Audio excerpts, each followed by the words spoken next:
आप लोग जो रिटायर हो जाते हैं, 65 साल के अधिक लोग हो जाते हैं, उनको आप लोग देते हैं। उसी तरीके के कुछ बीमा वगैरह की भी बात है। तो मैं कहना चाहूँगा कि आप सभी अधिवक्ताओं के लिए दुर्घटना बीमा, स्वास्थ्य बीमा की योजना लेकर हम बहुत जल्दी आएँगे, जिसमें जिसमें आप और आपके परिवार आप सभी का आज के इस संवाद में उपस्थित होने के लिए और हमारे इस आग्रह को स्वीकार करने के लिए बहुत बहुत आभार प्रकट करते हुए आप सब लोगों को नववर्ष की शुभकामनाएं देते हुए अपनी ओर से जोहार करता हूं। जैसे कि आप सब लोगों ने अपनी वक्ताओं में कहा कि ये एक ऐसा अवसर है जो मुझे लगता है कि झारखंड के इतिहास में ये पहली बार है और ये हमारे लिए बहुत सौभाग्य की बात है। और यहाँ बहुत सारे सीनियर लोग हैं और बहुत सारे हमसे जूनियर भी होंगे, हमारे बराबर भी होंगे, कुछ तो हमारे सहयोगी भी हैं जो आज अधिवक्ता हैं, आपके बीच में बैठे हैं। और हमने जब सरकार बनाई, सरकार बनने के बाद से लेकर आज तक राज्य के अंदर जो भी गतिविधियां होती हैं, चाहे राजनीतिक गतिविधियां हो, प्रशासनिक गतिविधियां हो, न्यायिक गतिविधियां हो, उन सभी चीज़ों को आप सब लोग बहुत बखूबी से देखते भी हैं, समझते भी हैं। आप लोग ऐसे कहा जा सकता है कि आप लोग लोकतंत्र के चौथे स्तंभ के पिलर्स हैं। आप इन सभी चीज़ों को आपके नज़रों से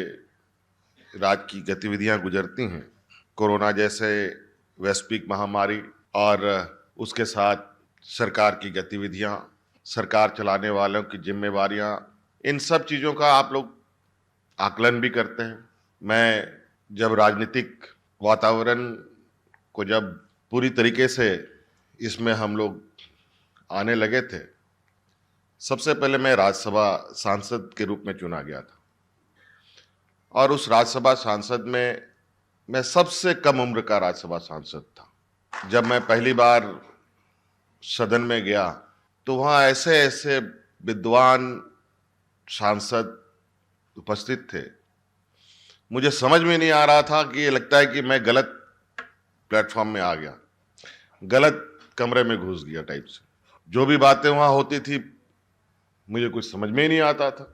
फिर आगे चल के मैं विधायक बना, विधायक बनने के बाद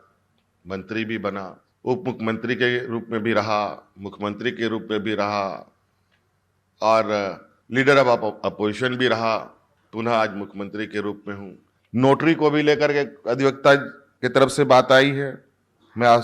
सबको आश्वस्त करता हूँ, वहाँ जो आप नोटरी में प्राथमिकता देने की बात है वो भी, उस पर भी हम विचार करेंगे और बहुत जल्द इसके लिए सरकार विज्ञापन भी निकालेगी और प्राथमिकता के आधार पर उनको नोटरी पब्लिक का परमिशन भी दिया जाएगा। और साथ साथ में आप लोगों की लाइब्रेरी की भी बात है। आप लोगों के बैठने का जो वहाँ पर न्यायालयों में है, बहुत आप सब लोग अलग अलग तरीके से बातें रखेंगे तो बड़ा अजीब तरीके की चीज़ें आ जाएंगी। इसका एक स्टैंडर्ड मापदंड के साथ आने वाला समय में एक योजनाबद्ध तरीके से हर न्यायालय में वकीलों के लिए और महिला वकीलों के लिए बैठने की व्यवस्था, शौचालय की व्यवस्था, लाइब्रेरी की व्यवस्था, बिजली की व्यवस्था, सुसज्जित एक व्यवस्था हम लोग आप लोगों के लिए करने के लिए हम लोगों ने सोच रखा है। और आज के दिन में जिस तरीके से देश के राज्यों के विभिन्न हाई कोर्टों के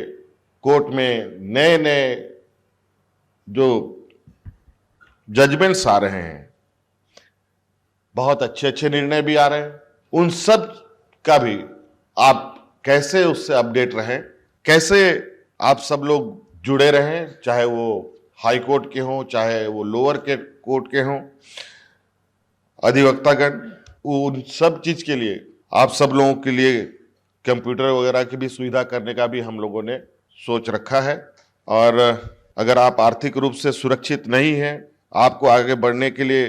जो आपको प्रशिक्षण के लिए आपको आवश्यकता है, उसके लिए भी हम लोग मतलब कहा जाए कि पूरे आपके एक एक करके जो अभी अजीत साहब ने कहा है कि जो भी आपके जिले की समस्या है वो आप हमारे ऑफिस में दें, तो एक होलिस्टिक समस्या आने के बाद हमारे पास इस पर हम चर्चा करेंगे और किस तरीके से आप लोगों के लिए हम लोग बेहतर से बेहतर कार्य करें, इस पर एक चरणबद्ध तरीके से कार्य योजना भी हम बनाएंगे, जो मुझे लगता है कि आने वाला समय में आप सब लोगों के लिए बहुत बेहतर वो योजना और आप लोगों के लिए कारगर होगा। और आपका जो एक मांग और भी है, हालांकि आप कुछ यहाँ से जो मुझे जानकारी मिली, पेंशन आप लोग जो रिटायर्ड हो जाते हैं 65 साल के अधिक लोग हो जाते हैं उनको आप लोग देते हैं, उसी तरीके के कुछ बीमा वगैरह की भी बात है। तो मैं कहना चाहूँगा कि आप सभी अधिवक्ताओं के लिए दुर्घटना बीमा, स्वास्थ्य बीमा की योजना लेकर हम बहुत जल्दी आएंगे, जिसमें आप और आपके परिवार सभी लोग प्रतिवर्ष 5 लाख रुपए तक की राशि खर्च करने की आपको ये मिलेगी। और दुर्घटना के भी स्थिति में, हालांकि अभी तक तो हम लोग कुछ लोगों को ऐसे दुर्घटना ये पर आपदा ये के माध्यम से देते ही हैं, लेकिन इस संदर्भ में अभी तक मैं जो हो सकता है कल इस पर और चर्चा करते हुए कुछ और रास्ता निकले, तो फिलहाल मैं आपको यह आश्वस्त करना चाहूँगा कि दुर्घटना की स्थिति में 5 लाख तक की सहायता राशि निश्चित रूप से सरकार आपको दे, इस पर हम लोग काम करेंगे। और जो मुझे बताया गया है यहाँ पर अधिवक्ता संघ कल्याण कोष से 65-60 से अधिक उम्र वाले को जो रिटायर हो जाते हैं उनको पेंशन दी जाती है। मैं इस मंच से घोषणा करना चाहूँगा कि जितनी पेंशन की राशि वेलफेयर ट्रस्ट के द्वारा प्रदान की जाती है, उसी के बराबर की राशि सरकार भी उस कोष में योगदान स्वरूप देने का काम करेगी।